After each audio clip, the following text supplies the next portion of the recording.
샬롬, 성상철 목사의 복음 백신입니다. 90대 10의 원칙을 잘 깨닫고 살자. 코비 리더십 센터의 창립자인 스티븐 코비 박사는 타임지가 선정한 미국에서 가장 영향력 있는 25명 가운데 한 사람으로 발표되었습니다.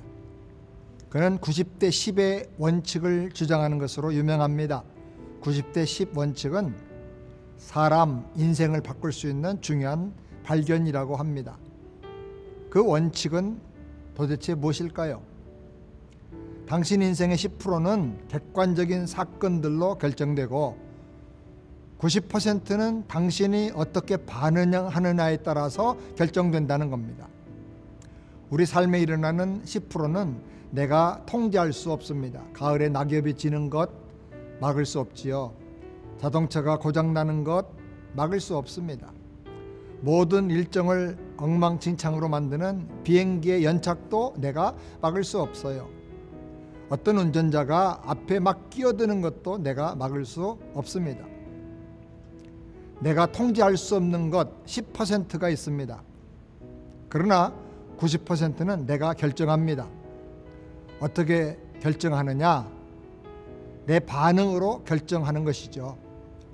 당신은 빨간 신호등을 바꿀 수는 없지만 당신의 반응은 바꿀 수 있습니다. 예를 들어 볼까요? 당신이 가족과 함께 아침 식사를 하고 있습니다. 아들이 국그릇을 엎어서 당신의 양복을 다 버려버리고 말았습니다. 방금 일어난 일을 당신은 바꿀 수는 없습니다. 그러나 당신이 어떤 반응을 보이느냐에 따라서 다음에 일어날 일들이 결정됩니다. 당신이 화를 폭발시킵니다. 아들을 혼냅니다. 애가 웁니다. 아내에게 그 그릇을 아이 앞에 두었다고 불평을 합니다.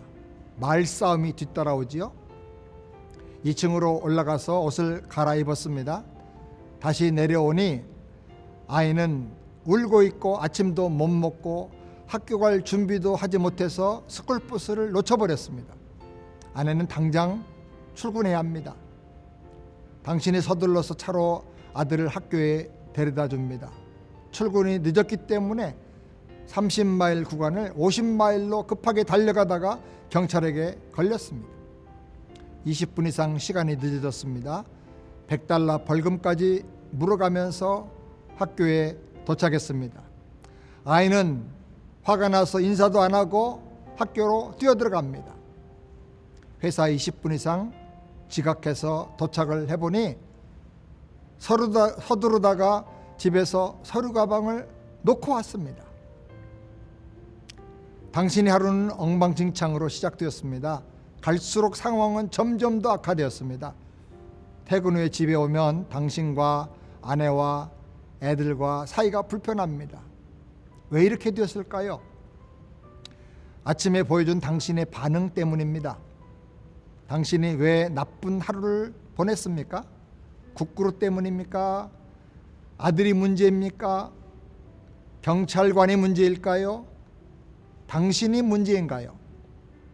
문제는 다른 게 아닙니다. 바로 당신입니다. 당신은 쏟아진 국그릇에 대해서 통제하지 못한 것입니다. 당신의 5초 동안의 그 반응이 당신의 오늘 하루를 만들어낸 것입니다.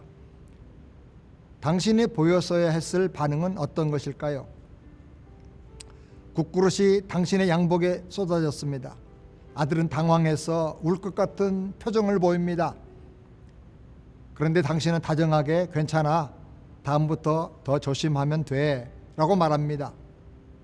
2층에 올라가서 옷을 갈아입습니다. 서류 가방을 들고 내려옵니다. 창밖을 보니 아들이 스쿨버스에 올라가면서 뒤를 돌아보더니 아빠에게 손을 흔듭니다. 당신은 5분 일찍 회사에 도착해서 동료들과 함께 커피 한 잔 마시면서 반갑게 대화할 수 있습니다. 차이가 무엇입니까? 두 시나리오의 시작은 똑같습니다. 근데 끝이 다릅니다. 왜 그럴까요? 당신의 반응이 달랐기 때문입니다. 당신은 삶에서 일어나는 10%의 사건들은 통제할 수 없습니다. 그러나 90%는 당신이 어떻게 반응하느냐에 따라서 달라집니다. 90대 10의 원칙을 구체적인 방법으로 응용해 보시기를 바랍니다. 만약에 누군가가 당신에게 부정적인 말을 했다면 묵살해 버리시기 바랍니다. 그 말이 당신에게 영향을 미치게 할 필요가 없습니다. 잘못된 반응은 친구를 잃을 수 있고 또 직장에서 해고당할 수도 있고 더 많은 스트레스를 만들어낼 수도 있습니다. 만약에 운전 중에 누군가가 끼어들었다면 어떻게 하겠습니까? 화를 낼 것입니까?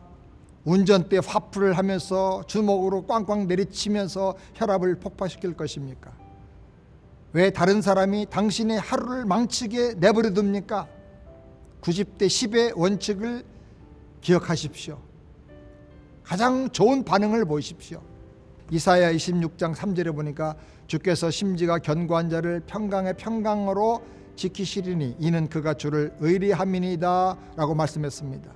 이 말씀 메시지를 보면 첫 번째로 마음의 심지를 견고하게 해서 일어난 사건과 사람들로 인하여 휘둘리지 말아야 한다는 것입니다. 두 번째로 언제나 하나님이 주시는 평강이 내 마음을 지배하게 하라는 것입니다. 세 번째로 계속 걱정되고 문제가 커진다면 눈을 들어서 예수님이 나의 구주요 왕이요 주인인 것을 기억하고 기도하며 맡겨버리라는 것입니다. 주님, 저에게 평안과 지혜를 주시옵소서. 이 사건은 나쁘고 불쾌하고 힘든 일로 발생했지만 하나님께서 합력하여 선이 되게 하심을 믿고 제가 믿음으로 반응을 보이게 해주시고 평강으로 제 마음이 지배되게 해 주시옵소서. 그렇게 기도하시기를 바랍니다. 90대 10의 원리를 꼭 기억하고 사시기를 바랍니다. 기도하겠습니다. 하나님 아버지 감사합니다.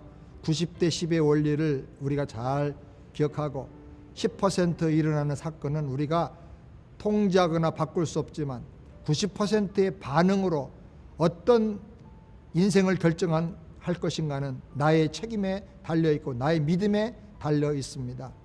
절대로 흥분하지 말고 다른 사람이나 어떤 일어난 사건이 내 인생을 망치게 내버려 두지 말고 믿음의 반응, 기도의 반응, 하나님께 맡기고 감사하는 그런 반응을 보임으로 말미암아 일어난 사건 그 모든 어려운 일들이 고통스럽고 힘들지만 그럼에도 불구하고 더 나은 감사를 만들어내고 더 나은 축복을 만들어내고 더 나은 건강한 삶을 만들어낼 수 있는 그런 귀한 믿음의 사람들이 되게 해 주시옵소서. 예수님의 이름으로 기도드리옵나이다. 아멘. 샬롬. 건강한 삶을 사시길 바랍니다. 할렐루야.